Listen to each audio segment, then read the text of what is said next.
quiet.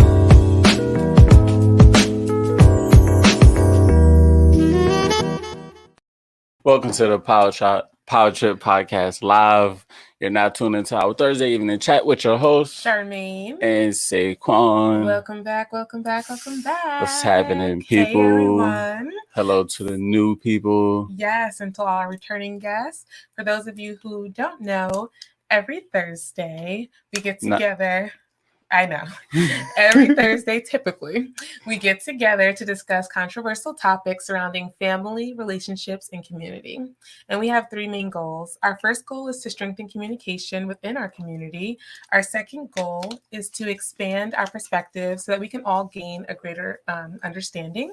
And last and most important is that we want to build exceptional families that will continue to uplift the world around us. So with that being said, hello all, and thank you for joining.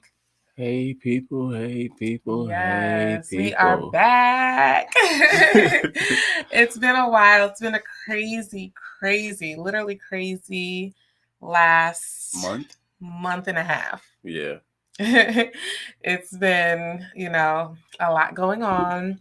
So we are excited to be back with you all. We're excited to get the conversations started again.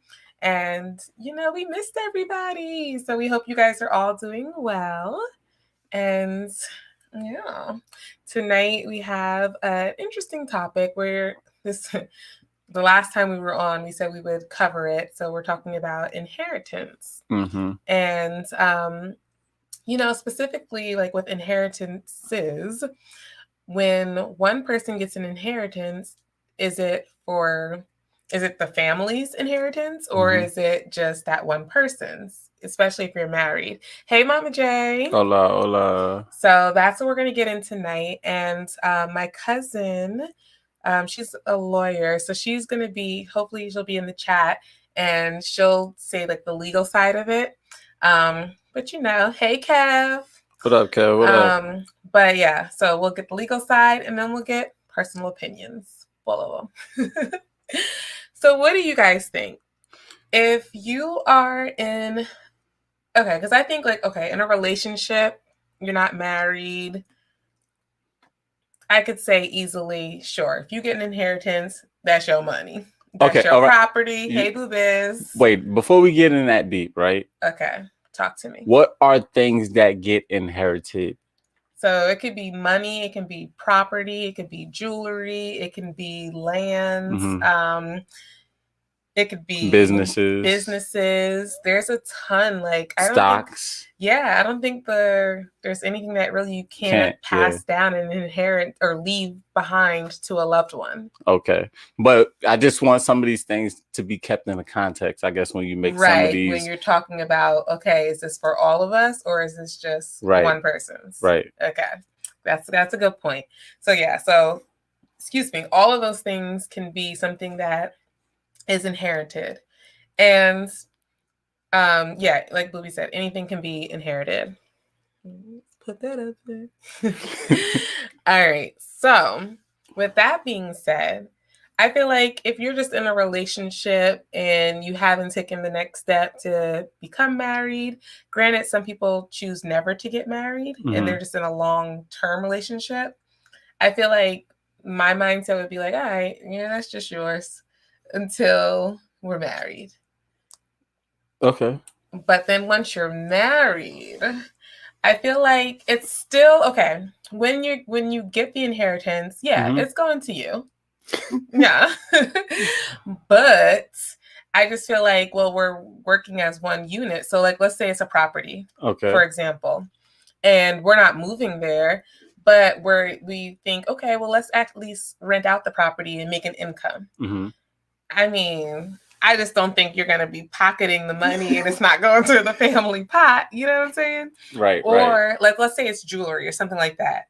Okay, that's definitely, I would say, just yours. Because also there's sentimental value to certain things that you get from an inheritance. So you don't think that same sentimental value? That property don't mean nothing to you. No. Why not? Unless it was like maybe, we're not selling it. So, like with a property, let's say that was your childhood, family home that got passed down to you. Okay. Yeah. We're not selling it. Right? So you ain't like, okay, you're attached, so we're keeping it in the family. So you saying, well, since we got the property, there's no reason to be attached to the income that it's gonna make. Right, because you're not attached to the income that it's gonna make. You're attached to the property and the memories that you had in that household. And let's say that was something. Mm-hmm. Let's say I'm like, oh well, hun, you got this inheritance of this property. We can make money off of it. But you're like, no, this is my childhood home. I just want to use it as a summer home where we go with the kids. I personally would just respect that. Right. I'd be like, it is. We could make a little income. But I would respect that because of that sentimental value. And, I may plead my case and just say, well, it's going to be sitting there and we still have to pay property taxes and things of that nature. We still have to upkeep it. Yeah. So I may say, okay, well, maybe not rent. What about Airbnb once a year, a few times a year or something, just to pay those things off. Take care of the payments. Yeah, or something like that. But I would also let you have the final say in that. I would just express how I feel. But because it was your side of the family that brought the property into our lives, I would let you get the last say on that. Okay. What do you guys think? Let us know what you guys think in the comments below. So let's start with a property. If a property was inherited to you or your spouse, let's say you're married, would it be both of your properties or just that person's property? And who would get to make the decisions on what you want to do with the property? Because another thing could be you were like, well, I don't really care about that property. I just want to sell it and get the money. And I could be like, well, no, that was in your family for hundreds of years. It has history, we could just have a difference of opinion on it. So what do you guys think? Let me know. Let us know. What do you think, babe? So I feel like, I guess it depends on how long someone's together first. Even if they're married? No. I think by the, no. Because if someone gets married, they done made this choice and they think they know the person that well. Right. So at that point, they just gotta go with it. Mm-hmm. Right. But in that case, I think that me personally, it's ours. Okay. After let's say, especially once we married. Right. But even if we together for so long, I mean, you would think, let's say somewhere between 5 and 7 years, we've been together and we possibly got like a family and stuff like that. I think it's tough. You would say that. I would. Especially, so you're saying especially if you have children. Yes. Especially if you have children. If you're building that family, right? That's just how I look at it. I would tell my kids otherwise. Oh, so you don't practice what you preach? Nah. Oh, okay. Because I don't as of right now, I may change my whole synopsis about this.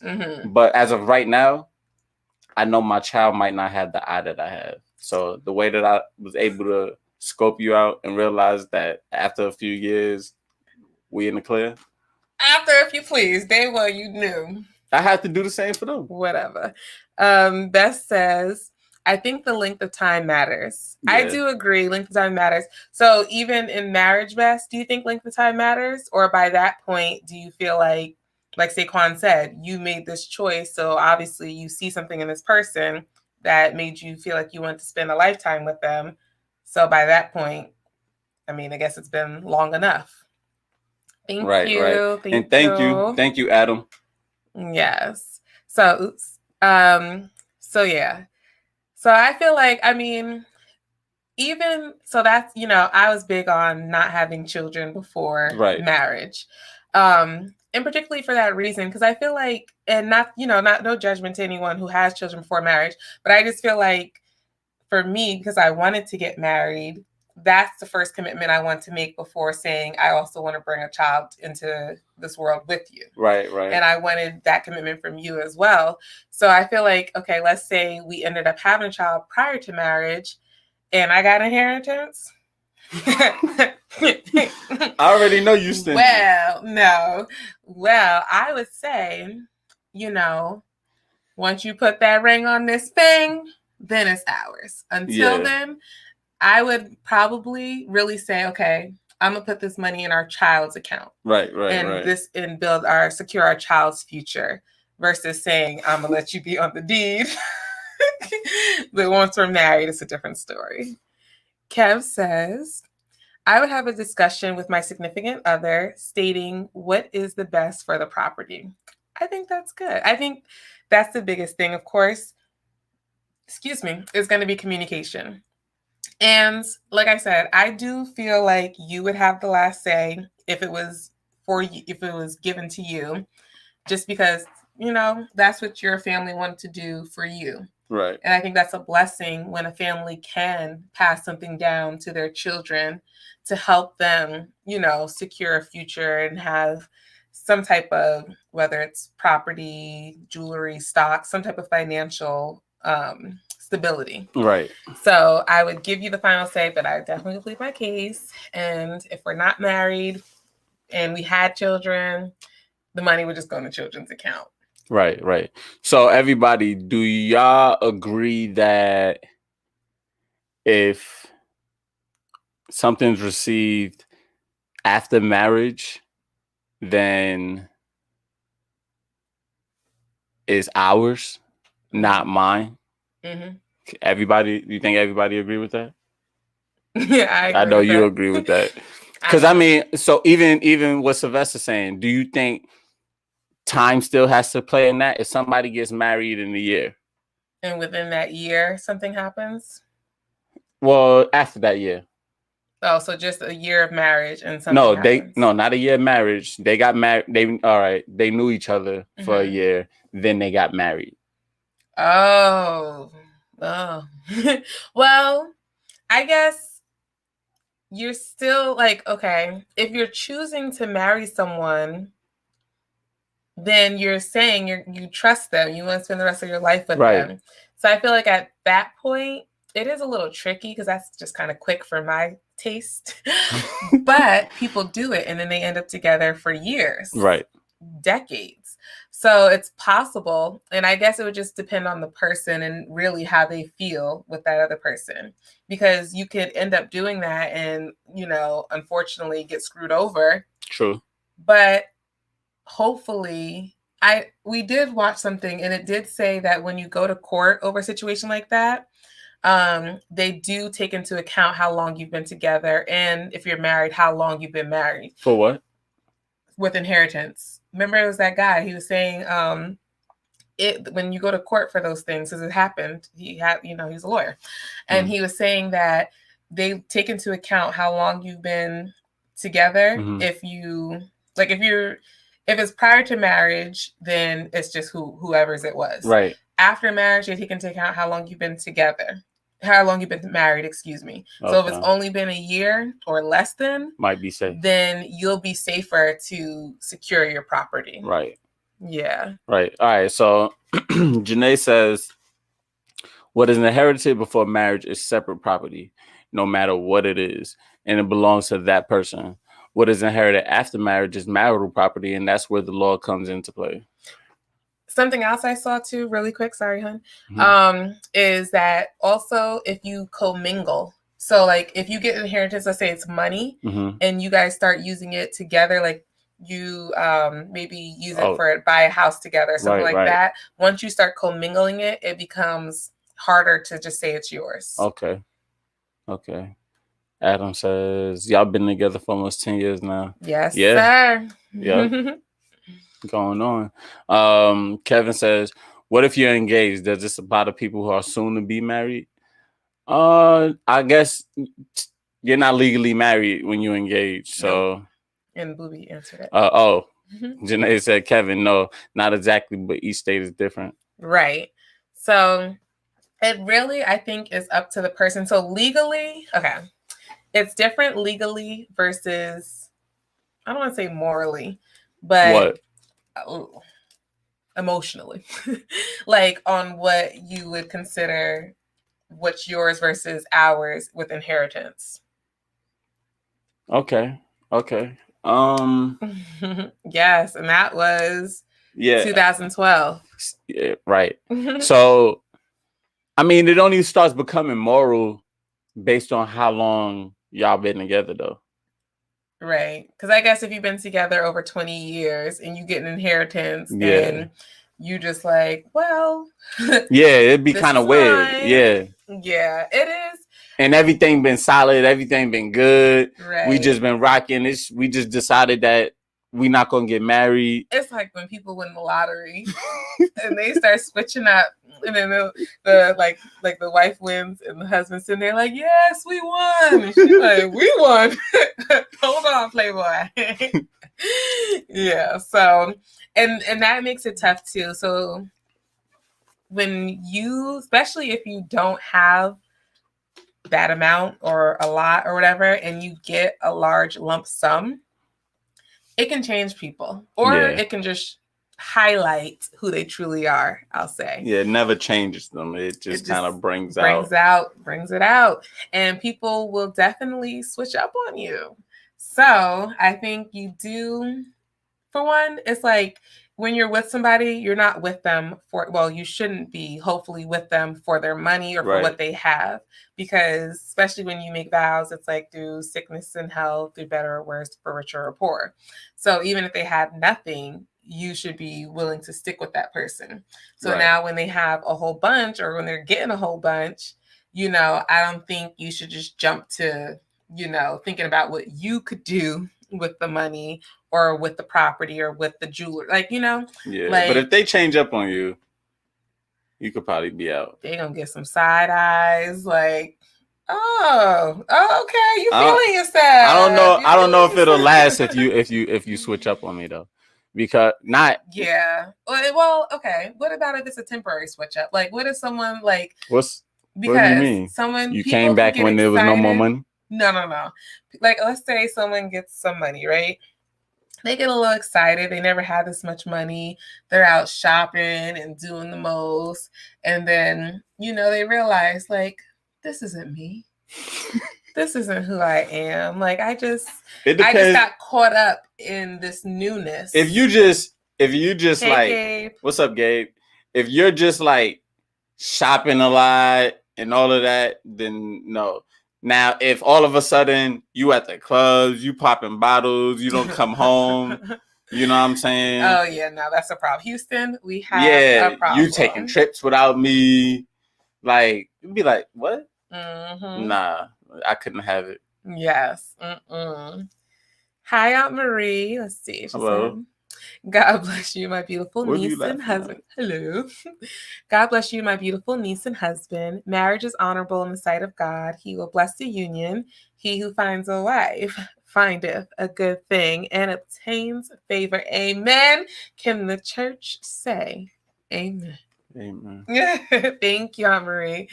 But yeah, so I do think like that I guess that's another side of it, because it could be the one side to where it's like you're nah.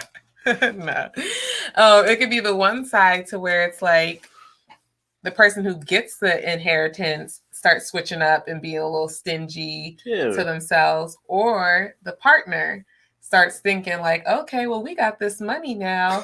And, you know, because you have spenders and savers within the relationship. You do. So that's another huge thing to think about, because let's say we talked about this on a few, like way back in I don't remember which podcast, but when we talked about, I think, joint bank accounts, if you have someone who you know is not financially responsible or who spends a lot of money and who can't control themselves, are you going to put this large lump sum in an account where they can just access it? Yeah, no. Because now you're setting yourself up for failure. Because, I mean, even if you haven't had a large sum of money, you can find some ways to spend it. Right. So if you have that person, then it's still begs a conversation. I feel like you still want to talk and be open and let them know, like, I'm not trying to keep this from you or hide this from you. This is still ours, but I want to make sure we do right with this. Right. I want to make sure our children's futures are secure. I want to make sure that we continue to build and, have a better life for ourselves. Yeah, so I think, and you know how you spend. you know you. So I think that is huge to take into consideration, is like, also, who are you married to? Right. Yeah. Right. That's huge, actually. Yes. So, Booby, can you expand on legally, once you're married, in the eyes of the law, is it considered just that one person's inheritance, or is it both? Because we kind of talked about like emotionally, and we touched a little bit on the legality. But I think I want to say, even to a certain extent, it's probably still just that person's. Legally? Yeah.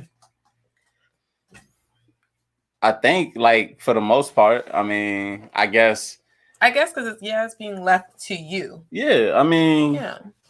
Or to I'm me. pretty sure it's your name. I'm just acting like you get all the inheritance. It could also be left to me. What are you saying? It's like because I don't know, when they leave it to you, they leave it to your name. They don't leave it to y'all. You get what I'm saying? That's true. That's very true. But then again, it get tough because you know what? That's messed up, actually. What? Because how in the world you can't inherit the riches before, like the stuff that come before, but you can inherit that. Like, without someone even giving it, like putting it in your name? Kind of like, you can have school debt that becomes mine. Oh, that's a good point. Since we're married, right? My debt is his debt, right? And his debt is my debt. So, but this debt came before we were married, right? But now, when it comes to getting a little lump sumsy, it's not automatically out. No, it's not automatically ours if it's inherited to you. What, the debt? No, the money. Oh, the money. Right. That's a good point. Things that make you think. Right. It's crazy. Mommy says, love that backdrop. Thank you. That's our summer home in Petty. Movie says, legally the property belongs to that individual. And Adam says, y'all about to be Mr. and Mrs. Smith out here? So that's a good point. So what do you guys think about that? I didn't even think about that. Once you get married, because even like child support, school debt, like you said, credit card debt, all of that stuff, hospital bills, gets put on both of us. Yeah, you can inherit that. And there's nothing you have to do to claim it, besides you just got married. But now when it comes to an inheritance, you gaining something, it's not automatically seen as you both. What happens on taxes? What happens to like your parents' debt and stuff like that when they pass away? I don't like. Sometimes it gets. I don't know. Actually, I don't know for sure. Booby, could you answer that? But I used to think, I was like, what if someone like left their debt to a celebrity? I used to think something. I don't know why. Like, if you could just sign it, write it into their name. Like, you know what? I leave this to Beyonce. I know she can afford it. She can pay this off. B, thank you. Like, I need to look that up. Something like that. But yeah, that's a good question. Hey, Anna-Ree. Hello. All right, she said, chill, we inherit debt. Nah. Is that really what we sign up for? Laugh aloud. Do you think marriage counseling before marriage is necessary? Oh, that's a good one. I do. It's necessary. I think it's necessary. It's important. But it's important to find the right person to be your counselor as well. Mm-hmm. But it's very important if it's done correctly, I believe. Yes. So actually, we can talk about that topic next. Debt ID. What's that, Vess? Let's see if Google is right. Google says when people die, their debts don't disappear. Those debts are now owed by their estates. These assets can include pay on debt, bank accounts, life insurance policies, retirement plans, and other accounts that name beneficiaries as long as that beneficiary is the estate. So I guess like if your parents leave you something, or a family member leaves you something, or anybody leaves you something, if they had a debt, they would take from what they're going to leave you their debt out first. Right. And then you get what's left. Right. See, they just make sure they get their money. That's what that boils down to. Hey, Camille Stir. Mommy says marriage and financial counseling. Oh, yes, doll, is necessary. Yeah. So I guess, okay. I mean, because that was kind of going to change the subject. Yes. But I mean, I believe that the counseling is super, super necessary. It gives you guys a medium to kind of like extract things out of both of you. So, okay, so we're segueing. Yeah, we now are segueing into, is marriage counseling necessary before marriage? And so you feel like it gives you a happy medium. What do you mean by that? So what a happy medium, right? Mm-hmm. It gives you a medium that is like, it's weird because the way we walk into every session is like we having conversation. Mm-hmm. It's just we talking about our day or whatever, and then it just leads into a whole session. But the way it's kind of like it was, they were there to extract our issue. Mm-hmm. And then we were able to kind of go about it and work it out. You get what I'm saying? Mm-hmm. I mean, we would leave there upset sometimes. Mm-hmm. But it was somehow, some way, the way it was brought out was put in a way for us to be fixed, for us to fix it. Right. Like in a way, you know? I don't know. It was cool though. Yeah, I agree. I think marriage counseling or premarital counseling is extremely important. Not only like it helps you with the balance, but also they bring up topics that you may have not even thought of or discussed.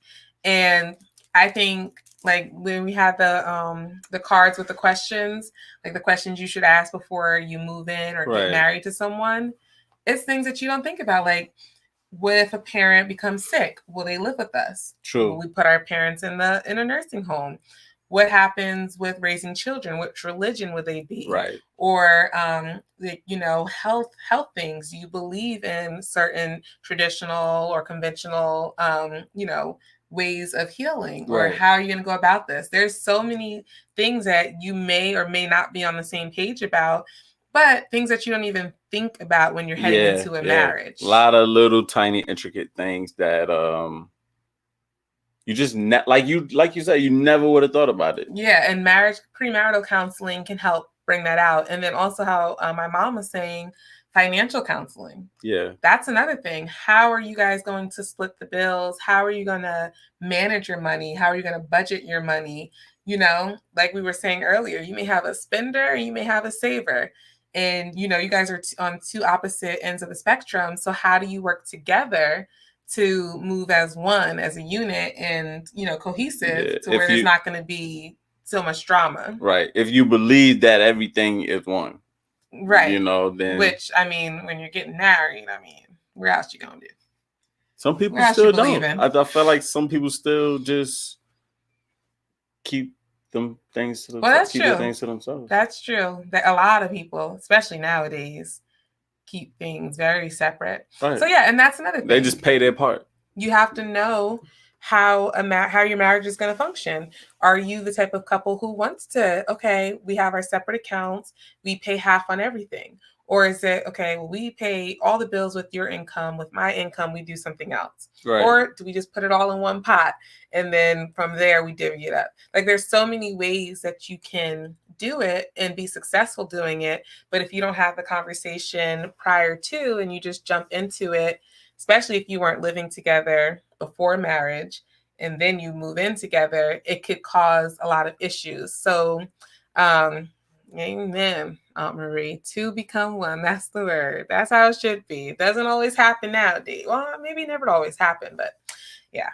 So so knowing those things, discussing those things, and then also I feel like not everyone, but a lot of us are not the best with communication.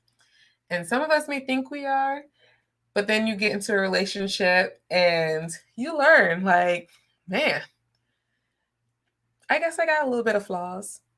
I guess I got a few issues I need to work on in how I verbalize or even listen or be a good listener. Some of us aren't good listeners. So marriage counseling or premarital counseling can also give you tools on how you can better handle a conversation, how to not become defensive or, you know, be more open to just listening to what your partner has to say. Right. But yeah, definitely you're welcome. But definitely do your research on these people and have consultations because you can run into one that is not the best. I like them all. Some rubbed him the wrong way. But one, it was just one. Well, yeah, one. But that's also really huge because there's different styles of counseling. Oh man. There's different styles. What was the I forgot the name of the style that he practiced. The Gottman theory or something like that. But there's different styles. So that's another thing. Like if one thing doesn't work for you, don't just think counseling doesn't work for you. There's so many different ways and different styles, personalities of people. So sometimes it's just about finding that right fit for the both of you. Yeah. And that's one thing you have to be open to. Why are you laughing? Nah, the truth is you have to always remember though that people have their biases in life. That's true too. And you know, certain type of biases or whatever it is that they feel strong about sometimes can kind of jog the way they handle things. No, that's very true though, because we all have our biases. So even as a counselor, when you try to go in non-biased, you still have your mindset on what you deem right or wrong. Right. And you still will show that within your counseling. So that's a huge point. Right. Seriously. But yeah. While we do have you guys here, if you're enjoying tonight, listen. If you're enjoying listening to us right now, please give us a like on the video. Please share if you're on Facebook or YouTube. Subscribe if you're not subscribed already. Man, what else? What? Because we came to talk about inheritance, then we ended up talking about the counseling, which is good though. It's kind of and it really go hand in hand because honestly, this is a type of question that comes up within counseling. So yeah, because this is something you want to ask beforehand. Like, listen, honey, once you get your inheritance, how we handling it? You gonna be stingy, or you gonna be a family man? Yeah, it's true. Like, really, what you gonna do? No, but yeah, that's a good topic to talk about before marriage as well. And you know, another thing that we definitely learned during premarital counseling is that you can have these discussions, and it's great to have these discussions. But another thing is, once you're married, you want to check back in and rehab these conversations because you guys are both growing and changing over time. And so sometimes your mindsets and your thoughts and stuff change as well. So you always want to check back in and just be like, okay, well, you know, we discussed this, but you know, now I'm feeling a little bit different based off of this experience or whatever the case may be. And then you can have that and just check back in so you guys are always on the same page. Right. And be open and know that your partner, your spouse is going to change over time. You guys are not going to just stay the same. Yes. So be open to that. Everything can change everything. Anything can change everything. So you can have kids and then you gotta play another card game, pull the cards out, and go through them questions. Yeah, because we used to argue about certain things with having children, like double standards and stuff like that. And in hindsight, it's like, why the heck were we arguing we don't even about know our imaginary children that we didn't have? This is years ago. And it's like, we're arguing about this, literally mad at each other over something. And now our thoughts are so different, right? That it, like, the argument wouldn't be an argument today at all. Yeah. So it's just like, yeah, don't hang on too tight to those things unless you know they're true, like, deal breakers for you, like maybe hitting children or your religion or things like, things that are really important to you. Right. But other things, like, yeah, you'll change over time. Right. And do you think everybody here already know? No, they don't all know. Well, why are you laughing? Because I said no and then you got quiet. Oh. So Saquon wants to announce. I wasn't going to announce anything. Okay, well, our lips are sealed then. Okay. Thanks, Camille. Thank you, Camille. We appreciate you being a guest tonight. Because it's been a while, actually, since we've seen Camille. No, she was on the... You know what, kiddos? Last... You know.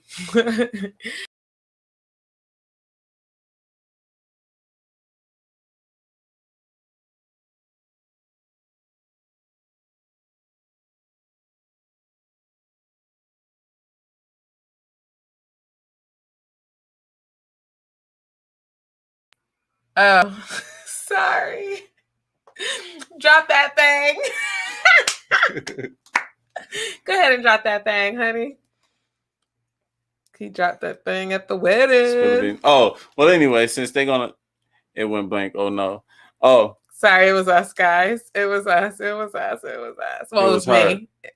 Hun, we're one. So if I mess up, you mess up. Yeah, she touching stuff. But if you guys don't know, for those who don't know, we are expecting a bundle of joy February 6th. I can't wait for that thing to drop. Yes, we are. Yes. Our first little baby. Thank you, Adam. Yes, and there's an inside joke. Thanks, Dolly. With him saying when that thing dropped. Because at the wedding, that's what he said.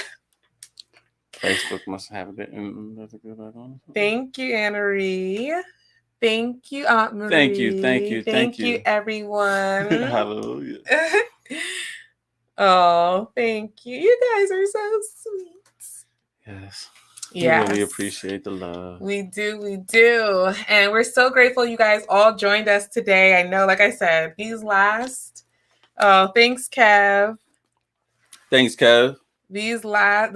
month and a half has been crazy, from family health scares to pregnancy sickness. Yes. Hey, Sheik. What's up, Sheikah? To traveling. It's just been crazy. Yeah, so we're so grateful you guys all came back on tonight to kick it with us. Thanks, Munir. Tell them I said thank you. Yes. Yes, Camille Stir, baby Saint Hilaire is on the way.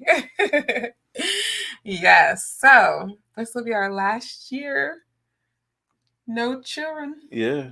Crazy. This will be it. Yes. Life changing. I know. Crazy. So, but yeah, we love you all. We thank you for joining us. Please, if you have any other topics you want us to discuss, let us know either in the chat. You can email us at thepowertrippodcast@gmail.com. And then also be sure to follow us on the PowerTrip Podcast on Facebook and Instagram. Yes. And if you guys have any other topics, wait, I don't know if you said it already. I just did. I was sitting here in my own zone. I'm not even going to say anything. But thank you guys. Yes. Love y'all. Love you guys. Thank you, Vess. Thank you so much. for all of the love. You guys have been so amazing. Yes, it was a good night, actually, to be our first night back. I know, yes. And we missed you guys. Seriously. We missed coming and just chatting with you guys. So we will see you guys next week. Later. Deuces.